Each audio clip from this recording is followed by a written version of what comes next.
Okay. If you have any concerns about recording and transcription, please make them known. But in fairness to others who had registered, but perhaps because of pressures of work, etc., can't attend, we record these sessions. As the slide says, it's quite self-explanatory. It's about the Financial Crime Compliance MBA. It's an introduction to the program, and there'll be an opportunity for some questions afterwards. Okay, a number of people saying hello. Somebody, I think, is controlling the slides. Is it me that's controlling the slides? Indeed it is. Right. So, first of all, those of you who are from a wide geographic distribution, but also we know from our database are students who have some experience of executive education with Bangor Business School, Bangor University, perhaps on our Chartered Banker MBA, others who are interested in FCC. I'm going to ask Eric from ManchesterCF to say a few words about the kind of work we've done to, first of all, assure ourselves of demand for the MBA in Financial Crime and Compliance. Over to you, Eric. Thank you very much, Stephen. Pleasure to be here. Greetings from Toronto, Canada, everyone. My name is Eric Hansen. I'm a director here at ManchesterCF Financial Intelligence, where we design and implement training programs to financial investigations professionals all around the globe.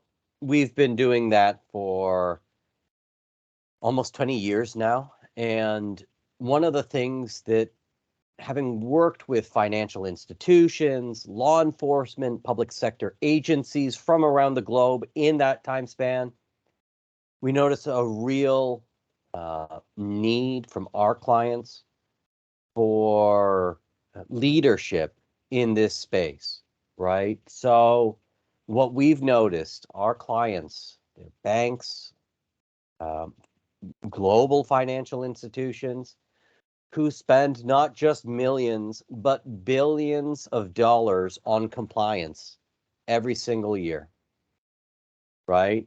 You're looking at obviously AML, counter-terrorist financing, and national security threats.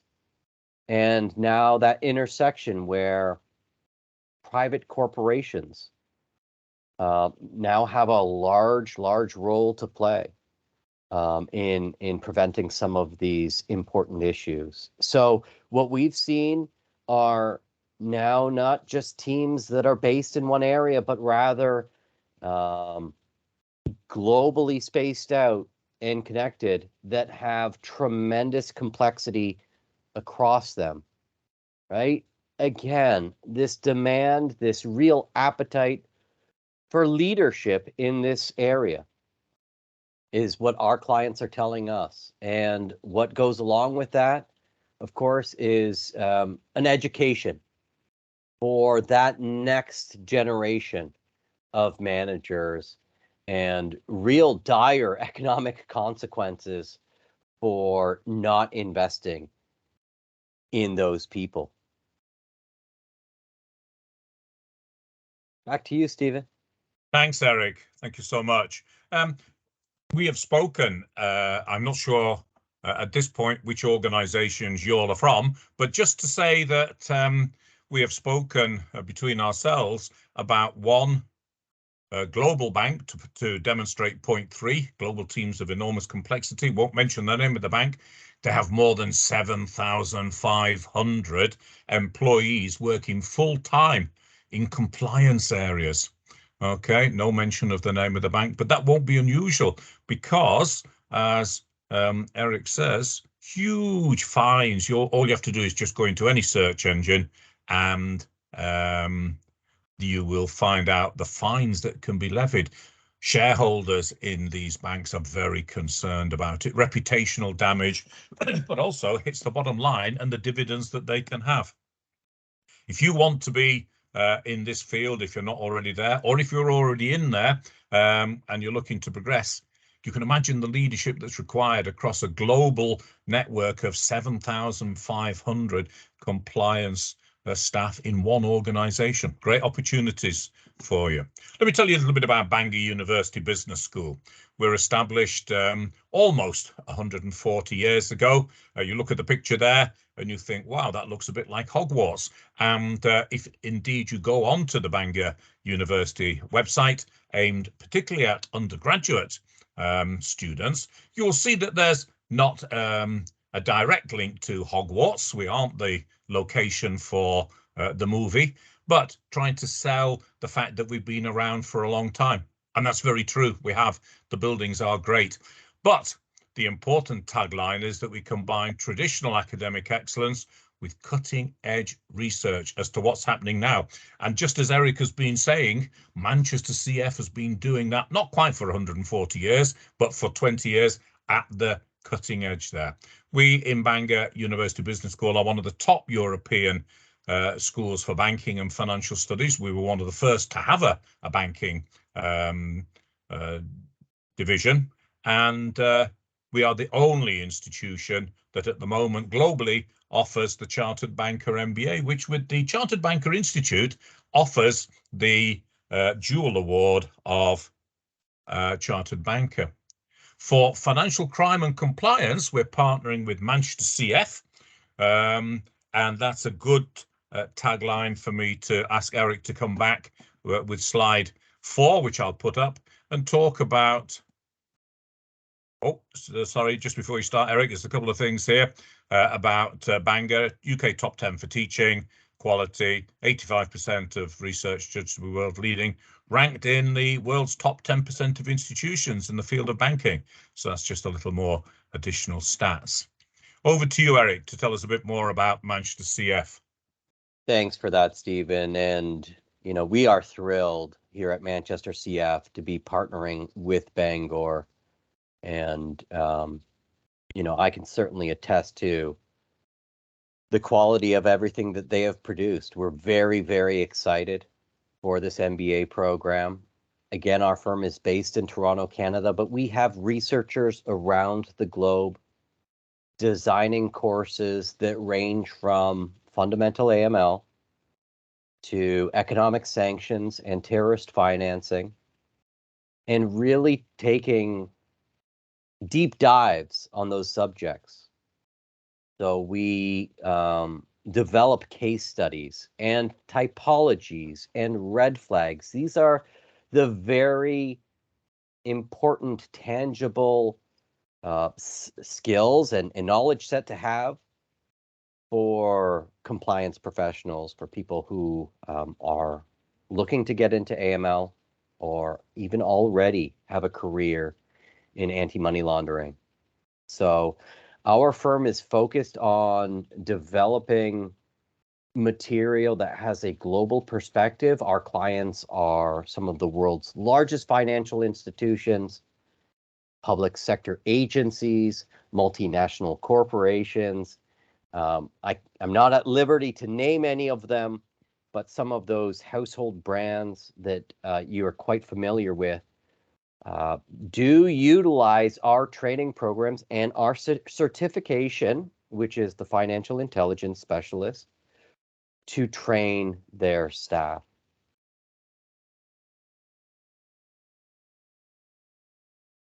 Thanks, Eric. There'll be a little bit more about the Financial Intelligence Specialist in a moment. I'm not sure. I can see things popping up about being in the lobby. I'll just remove those. More of them pop up. It's a sign of how attractive this webcast is. More importantly, not just Eric and Steve show. I don't want you thinking that we're like the two grumpy old guys from the Muppets. What do you think of it so far? We think it's fantastic. But here's evidence of people coming in. Let's move on. Just Danny, do these requests to enter from the lobby, do they appear in the recording, and is there any way to mute them? I'll leave those with you. Yeah, there isn't. It won't pop up in the recording. Okay, thank you so much. Right, it's now time to talk a little bit about the course structure. The course structure is as outlined here. But I want to explain to you that it comprises two different kinds of modules. Two different kinds of modules. Eric has already spoken about the need for leadership, and you can get insights to leadership, the management of human resource, talent management, whatever you want to call it, corporate strategy. You can get those in a general, shall we call it, a generic MBA program. The uniqueness of this program is the addition of the subject specialism. The program runs for 2 years, 4 semesters, and in each semester you do a management module and a subject specific module. And we've designed it intentionally so that you don't get all the management first of all and say, but I haven't done anything yet about financial crime and compliance. Nor do you get all the financial crime and compliance and say, that's great, but I don't know how to manage things. It's a blend of the two. Without getting into too much jargon, as we'll see on the next slide, the management modules are rated at 15 credits academically, and the subject-specific ones, recognizing that they are the main focus of what we're talking about in this program, and the breadth of coverage are 30 credits. So you do one management module and one subject-specific module each semester. In the management modules, you can see corporate strategy. What's the strategy of the organization, particularly with regard to its approach to compliance and certain parts of the world that it might enter, that it might not decide to enter, and why not? How do we go about researching these kind of things? What's the implications for the human resource, the talent that we need, and how do we organize ourselves in order to avoid these challenges, and then the economics of the whole situation. Before I became an academic, I worked in oil field services and in Southeast Asia in the mid 1980s. My boss from the States would ask me every month about what I was doing, what the company was doing in Southeast Asia with regard to the Foreign Corrupt Practices Act. And he said something which many managers and leaders will say these days in financial institutions. There is nothing that you can do, he said to me, that will earn enough profit in oil field services in Southeast Asia that will compensate for the loss of reputation to the parent company back in the US.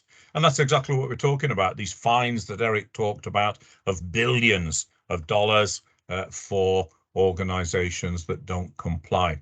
There's an introduction to financial crime and compliance to set the scene, to talk about presenting information and to present about critical thinking. You notice I don't use the word creative thinking. There's a difference between the two. If you want to know what it is, you'll have to come on the course. But creative thinking can lead organizations sometimes into very sticky places. Financial crime in various sectors in the banking industry is the second topic. Human aspects of global financial crime, things to do with how individuals behave, particularly with regard to corruption, etc. And then institutional perspectives, which are, as the title says, institutional, the sanctions that are put in place on companies that do not comply with regulations, that do not comply with current thinking on, let's say, ESG, environmental, social and governance issues.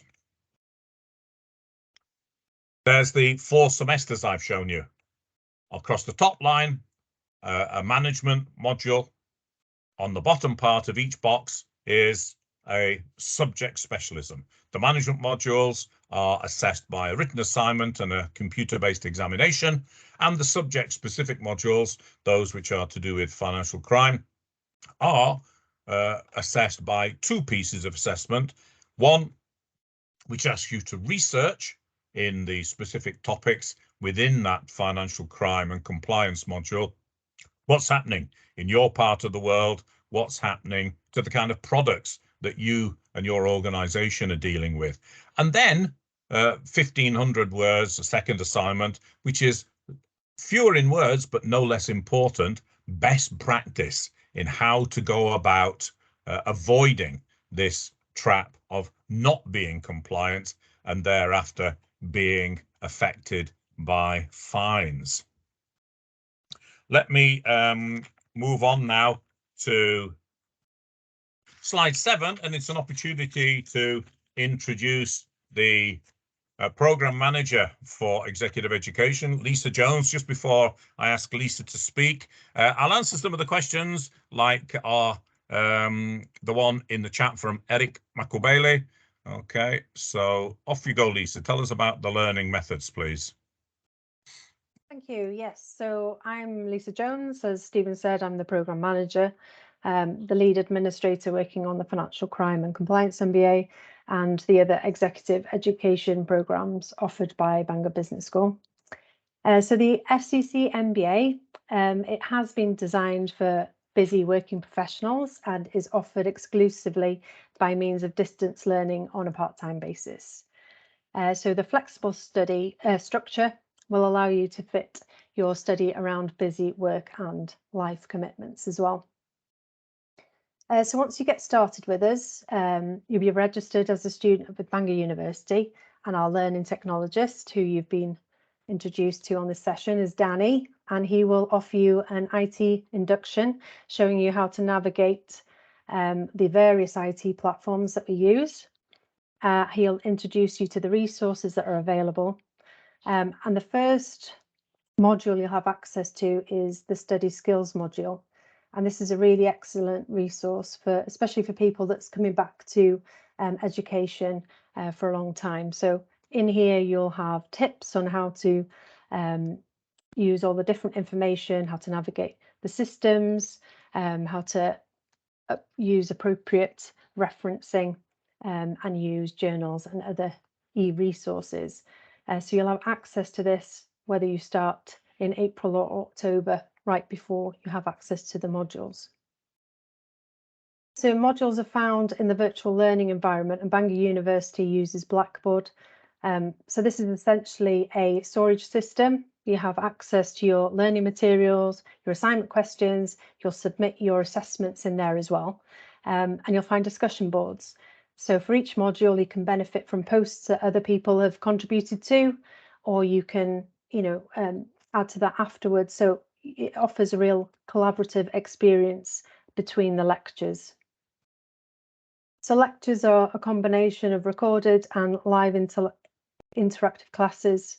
Recorded content can be watched at leisure, but for the interactive classes, we do generally look at the student population, see where they are, and then that's what determines the time that the sessions will run.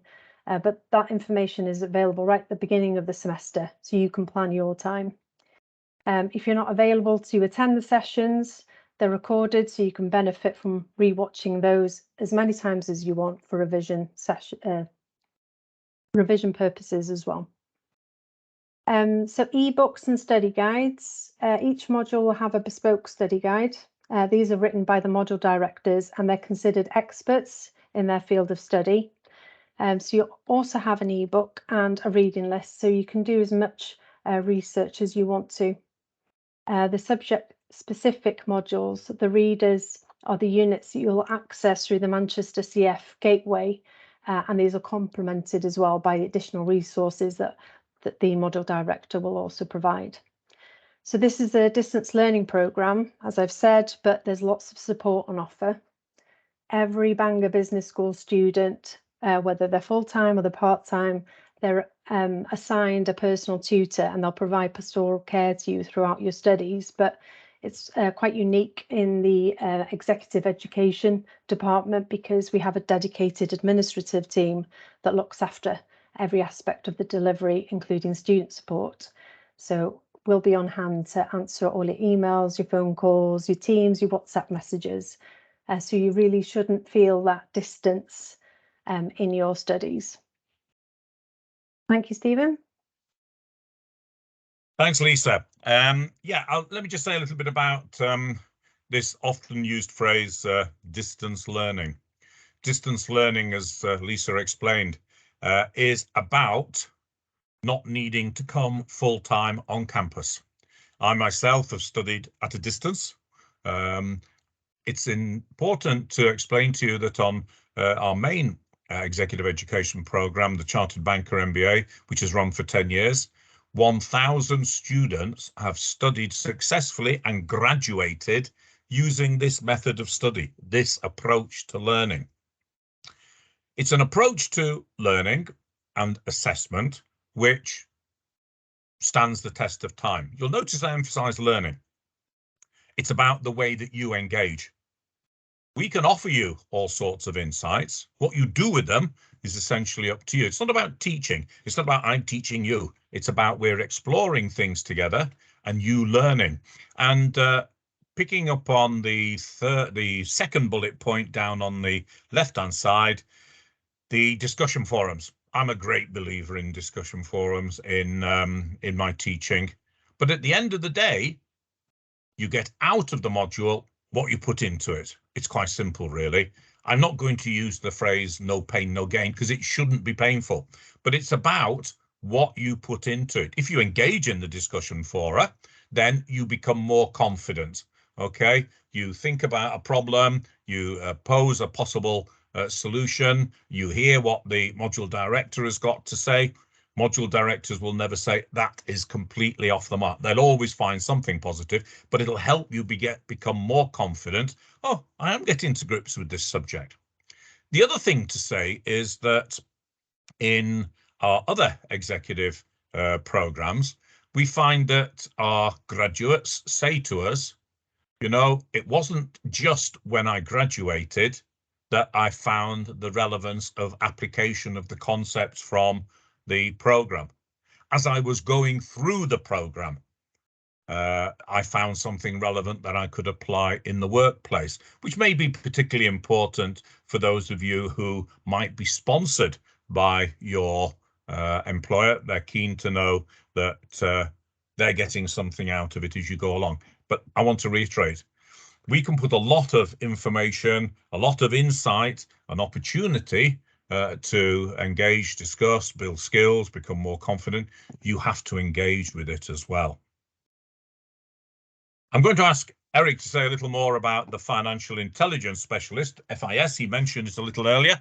It's the parallel award, so there's a dual award for this program. Bangor University provides the MBA, Financial Crime and Compliance, and Eric's going to tell us about the Financial Intelligence Specialist Parallel Award from ManchesterCF. Thank you for that, Stephen. So the Financial Intelligence Specialist designation was first introduced in 2020. And we developed that because, again, we saw this tremendous need in the field to show industry credentials. And so we have created this accreditation in partnership with Bangor University, whereby you get these three letters after your last name, FIS. It is a way to show colleagues, management, regulators, law enforcement that you know a thing or two about AML, that you've gone the extra distance. Part of this is, yes, you get a nice certificate, but a digital badge to be shared on social media. Most of our graduates put that on their LinkedIn profile. And it's not just a way to, again, brag to your colleagues that you have this, but rather it is a way to for external stakeholders to verify that you've gone and completed this designation that does consist of 12 modules or courses and can be accessed after you complete the MBA program for a nominal fee. Many of our students find this is a very handy reference guide, again, because it has typologies, red flags, and case studies that are global and up to date. So that is the Financial Intelligence Specialist. You see the logo here, and it comes with all of the features that I did mention. Here we are 2 or 3 years after it was first introduced, and we have thousands of AML professionals, folks working in law enforcement and other public sector agencies, working in, again, areas to prevent corruption and bribery, as Stephen touched on earlier. And it is a way to show the world that you've earned these credentials. Thanks, Eric. Thank you, Stephen. I can see a couple of questions there, which I'm happy to answer shortly. But before we get there, one of the things you might be interested in is the fees and the payment plan. Before we get into that, let me just share with you a phrase that I found very useful over the years that places fees in context. If you think the price of education is expensive, think of the cost of ignorance. Okay, and certainly managers and senior leaders in these large banks, I nearly mentioned a name then, which I didn't, who are fined hundreds of millions, billions, they recognize the cost of ignorance. So Lisa's going to share with us the fees, the payment plans. Go ahead, please, Lisa. Thank you. Yes, so you can see on screen that the headline fees for the FCCMBA is 18,000. That's for the entire program. That's for the dual award, both the MBA and the Financial Intelligence Specialist Award. So the fee includes all the resources and all the teaching across the entire length of the course. But if somebody presents a recognised MBA on admission, such as Chartered Banker MBA, for example, they'd be given some exemptions from the 4 management modules, meaning they only need to complete the subject-specific modules. So the study length of 2 years doesn't change, but the number of modules they study reduce, as does the price. So the accelerated program is offered at 14,750. So it's worth noting that students that have previously enrolled on the CBMBA or a short course or any other executive education program with Bangor University qualify for a continuous learning discount. But generally we've got payment plans, so this will really help you spread the cost. So you can pay in piecemeal, whether it's on a semester or a monthly basis. But if you do decide to pay the full fees up front, there'll be a 5% discount. We have had lots of corporate relationships over the years as well, so I think it's worth checking with your organisation to see if you're eligible for sponsorship before enrolling. But if you'd like to know more about corporate discounts or to see if you qualify for an accelerated route, you're very welcome to send your CV to us before making an application. And I think the email address will be shared on a later screen in a moment. Thanks, Stephen. There indeed is the email address, and Lisa and her colleagues will be happy to respond to you. In case you're thinking, he skipped past the Q&A. Oh, no, he hasn't. We're going back here. Let me respond to 2 questions that are already in the chat area, and probably given the number of people that are here, it's easier to put your question into the chat area, type it in there, and I'll pick it up and ask, either I answer it or colleagues, Eric and other colleagues may answer it, rather than try and unmute yourself and speak. That historically has proven to be somewhat problematic. Eric McAbailey says, would I be correct to assume that graduates in CBMBA would do 1 module per semester, given that they would have been credited with management modules? Well, Lisa just touched upon that in the previous slide about fees and payment plans, talking about accelerated routes. And it isn't just necessarily the Chartered Banker MBA run by Bangor University. If you have a qualification from a recognised institution that broadly matches, then you can be given credit for those management modules. It is the case, to answer Eric's direct question, that somebody who comes in with an MBA credit, whether it's for all 4 modules, for one of them, however many of them, will only do the financial crime compliance focused module in that semester where their exempted module runs. And before somebody says, but can't I do 2 financial crime compliance modules? And the answer is no. And that's not us, that's actually a recognition of what I mentioned earlier about 10 years of our CBMBA program. We know that students like yourselves who are busy working, senior demand, also have social commitments and need to relax, don't forget that, often say, I can do more modules. We say, up to the limit allowed by regulation, academic regulation rules, but the concern is it will distract you from the ones that we recommend to you.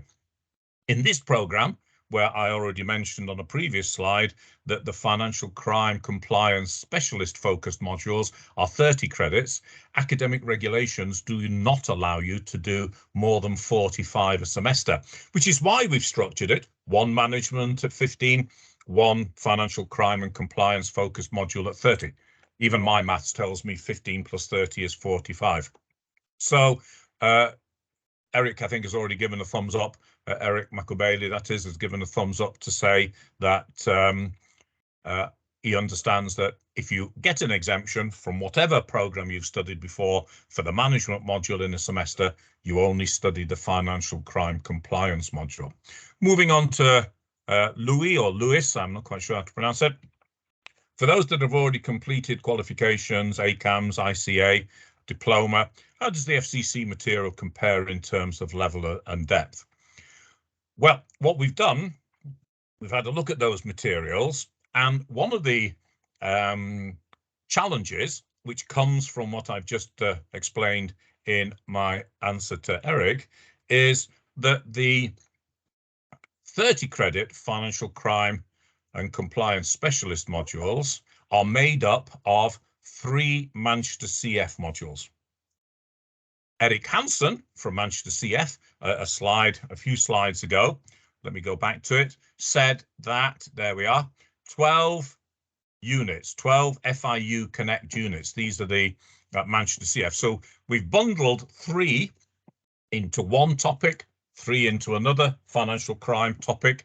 So what we found so far, Louis, is that the problem comes that whereas other qualifications, ACAMS, ICA diploma, may cover part of those 3, they don't cover all of them. And we're trying to get you to reflect on an integrated approach. So, for example, let me share with you something about the institutional perspectives. So I'll jump around a little bit, bear with me. The institutional perspectives, you can see it here, of global financial crime. That's made up of 3 ManchesterCF units. It happens to be a particular instance of my own, so I can share it with you. It's made up of environmental crime, international trade of money laundering, and economic sanctions.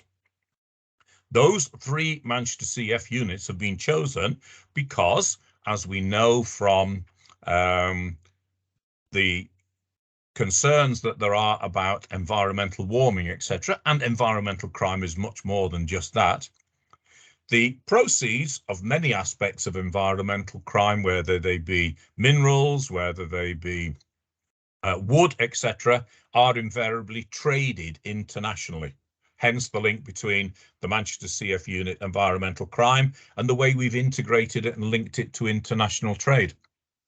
And then what does the international community try and do to reduce international trade, to try and prevent environmental crime? So going back up the tree, they construct economic sanctions. So we take environmental crime, we look at that. We look at international trade of many of the products of environmental crime, and we have a look, thirdly, at economic sanctions that the global community designs in order to prevent this international trade, hopefully there also prevent environmental crime. So it's the integrated approach across those 3 Manchester CF units that are important, and hence the title Institutional Perspectives. So to finalise the response to Lewis's answer, we've looked at these. Because we take 3 Manchester CF units, we haven't found a match to allow exemptions there. And equally, because we adopt an integrated approach, even if you had a match for one of them, let's say environmental crime, you couldn't be exempted from just 1/3 of the module. The only thing to say, of course, is if you have some familiarity with the material from previous study, ICA, ACAMS, then you're already up and running on that particular module. Is that answer clear, Lewis? Not sure if he's still there. Let me look at the next question. Okay, you're welcome. Yusuf says, is there any means of helping those willing to take the program but don't have the financial capacity needed? There's the, let me just go back a page there. As Lisa said, there are flexible payment plans. Anything else you can say in that regard, Lisa? Hi, Yusuf. Yes, I would say get in touch with us. We do create bespoke payment plans. We can extend your program as well if needed, just to help spread out the cost. So do get in touch with us, and we'll have a look at that for you and see if we can build a payment plan for you that's manageable. Okay, the other thing to say is that in a previous slide, it said that the program, if you progress from semester to semester without any challenges of I have to defer a semester because I've got heavy workload or whatever, you would complete in 2 years, the 24-month period shown here. However, the period of registration of your registration for the degree, whoops, a daisy jumping around, is a maximum of 5 years, I think, Lisa, and therefore there is some slack in that system that would allow you to defer whilst you accumulate. And the other thing to say is, Yusuf, I don't know about your employment situation. Some employers that we know of will, in the beginning, require their employee to demonstrate commitment. And if you do 1, 2 semesters at your own expense, then we will perhaps, as an employer, pay for the balance or towards it, or may reimburse you a proportion of what you've spent already, because we're not going to front up to it in case you're not serious about it. Okay, so I can see a thumbs up there from Yusuf. Philip Lawrence says, thanks. You're welcome, Philip. Great program. Is there a financial institution that partners the school that gives study loans? Over to Lisa. Thanks, Philip, for your question. No, not at the moment. We do have lots of corporate relationships, so banks that sponsor their own colleagues on the programme, but not to offer study loans. That's something that we've arranged ourselves. We have done for the executive education programmes, such as the Chartered Banker MBA, to develop payment plans that we're happy to schedule for you, but that's all that we've got at the moment. Thanks, Lisa. There are many more people in the meeting than have asked questions. It's not obligatory to ask a question, but Marcia has a question. Again, it's a Lisa question. Thank you. The official start date is the 3rd of October. So that's when modules become available. So if you're registered and you've paid your fees for the first semester, that's when you'll have access to your first set of modules, as well as the study skills course as well. But classes, so the interactive classes, will start in early November. So So you can apply right to the end of October, because this month is for registering, making sure people have got access, that everything's working correctly. They've had the induction with Danny, they know how to navigate, and then they're ready to start in November with their live interactive class and to get started with work towards their assessments. Thanks, Lisa. There's a follow-up question that you could handle, which is from Sikiru. I'll preface it by saying, of course, individuals have different situations, individual situations, and on that basis, it might be easier for you to drop a line to this address for discussion of it. But Lisa may have something more to say to you. Yeah, that's exactly what I was going to say. Or, we're very happy to arrange a Teams meeting with you and go through that with you, or, please send an email and we'll pick that up and go through your options. Okay. Adnan says, courses from other organisations be recognised, not only ACAMS and FIAICA. Yeah, they will be subject only, Adnan, to the point that I made before, if you were with us some 5 minutes or so, when I said that we've structured 30 credit modules, institutional perspectives of global financial crime, based on 3 ManchesterCF modules. So even if you have an exemption, if you have experience from your previous studies in any of these organizations that cover those 3 topics, and importantly, it's been assessed in the way that we do, which is very much about a piece of research where you go out and look for evidence of what's happening in your part of the world, in these topics, in your product area, in your part of the world, and then come up with some ideas about best practice, then you'll get the exemption. But unfortunately, as I explained to a previous, I think it was Louis or Lewis, a previous question, it's very much about, we won't give you an exemption just for one particular module. But by all means, Philip also comes back and talks about experience. What is my, I presume that's chance of gaining admission? I would say it's high, Philip, but the issue is, with regard to exemptions, people want exemptions for what they've done before. That's entirely understandable, but you have to look at it from our point of view. You're interacting with students who may be taking the full program. They will expect to see you present in all of them, but more importantly, each of these 30 credit modules are integrated, an integrated study of 3 different aspects: institutional, human, etc. And that's what our learning outcomes come to.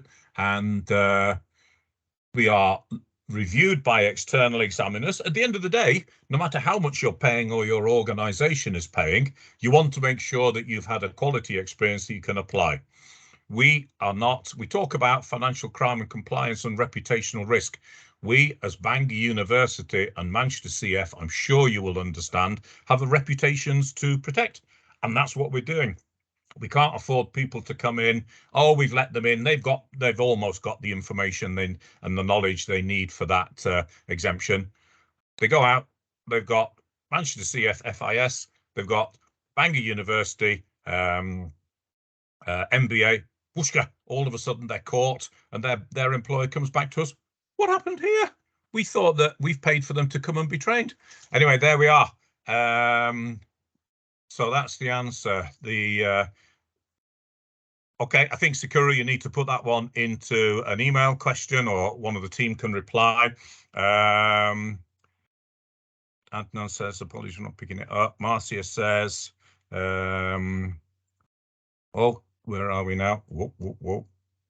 I did an MBA with Bangor where there were workshops. This program, they have workshops, but not face-to-face. The world has moved on, Marcia, of course. And one of the lessons of the painful 2 or 3 years that we've all been going through, no matter where we are in the world, is that the world has changed, the way that we interact as financial customers with financial institutions, and the way that students interact with educational institutions has changed dramatically. That's why I was emphasizing earlier the discussion board element. The discussion board element is intended to capture those interactions live, and each module, as I think Lisa explained, has some pre-recorded material and live interaction. That's where we're getting this interaction in the workshop. And it comes back to, so you've given me a nice opportunity to push my tagline.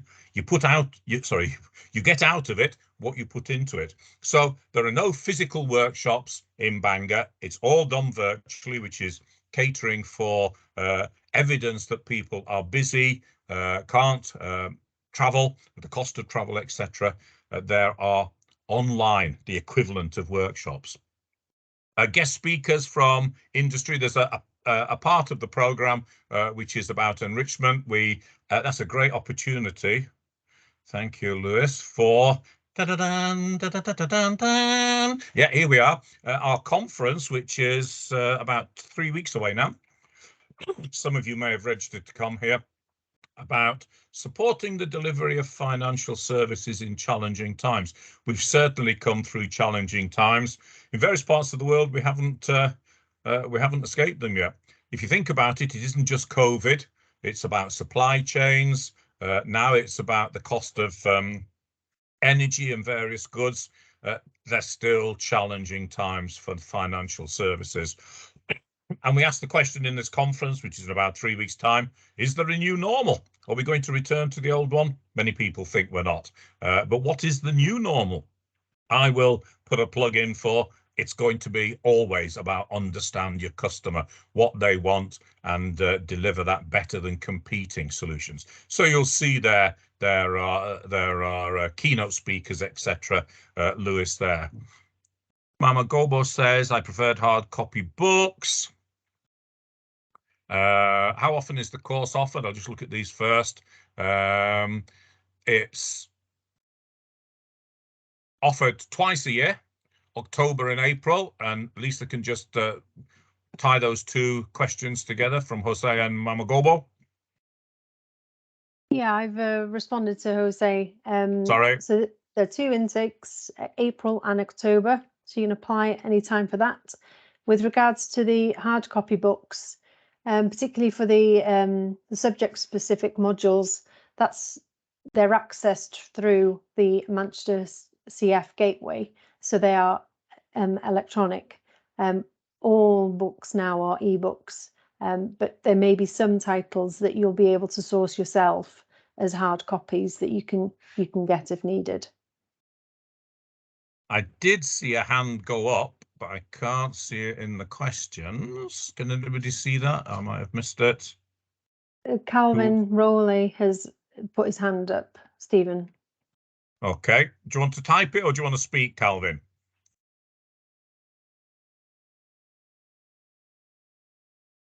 Back to the chat and have a look. Well, it may well be that Calvin is typing it at this very moment, so we'll wait for that. I think he's taken his hand down as well. There we are. 50 minutes of an insight to Financial Crime Compliance MBA. Does anybody have any other questions? Anybody have any other questions they want to raise? Just while you're thinking about it, this is a unique offering. There is not another MBA. There's there's not another MBA in the area of financial crime compliance twinned with a certification of the nature of financial intelligence specialist.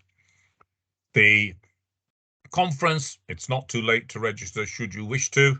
And back here is the address for you to write to. The first cohort's in October. To a question from one of you. The response was given in terms of when materials available, when lectures start, and also I'm just looking for it. I think Lisa said you can register in advance for future intakes. I don't see any other further questions. Normally, Eric and I compare how things are in terms of temperature. Now, I'm pretty sure that some of you are in places which are certainly warmer than Bangor, but we call this summer. And at the moment, It's 18 degrees C. I've dropped it on you, Eric. What's the temperature with you there? 25 degrees Celsius today.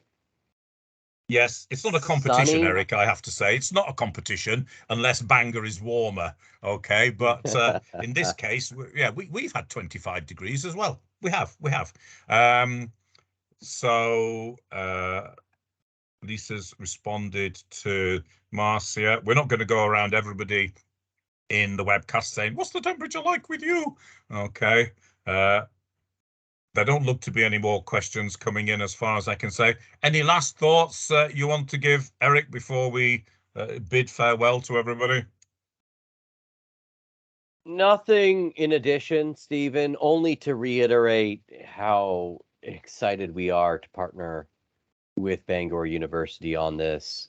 I am very confident this is going to be a tremendous program that will develop the next generation of compliance professionals. So thank you again for inviting me to this webcast. It was a pleasure to be here again with you all. Great. Thanks, Eric. It's always nice to have you.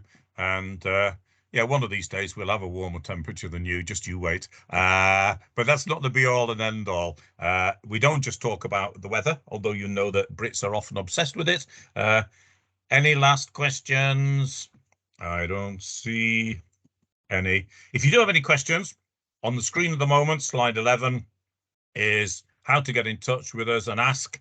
And yes, thank you, Marcia. Marcia says it's 32 degrees C in the Bahamas. Yes, well, we may be coming, Marcia, to the Bahamas to attend a conference. So just keep it nicely warm.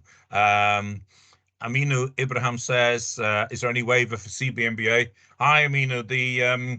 The webcast is recorded and will be you'll be advised, all the people who registered for it, particularly if they couldn't attend, but all of you will be given the link to it. In terms of waivers, there are exemptions. If you've taken the management modules, you can follow the thread, but there are no exemptions for the financial crime modules. And Farida says, I can't promise you that temperature in November. Oh, so we're backing out now on temperatures. Jolly good. All right, everybody. Lovely to talk to you and hear about the temperatures where you are, but more importantly, lovely to have the opportunity in partnership with ManchesterCF to expose you to this exciting program. It's unique in the world. It starts in October. We'd love to see you. If you can't make it in October, register in advance. Get in touch with our colleagues if you have any questions to ask there.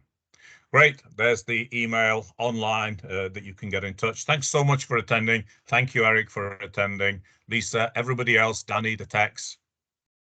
Bye-bye. Till we see you on the program. Bye-bye.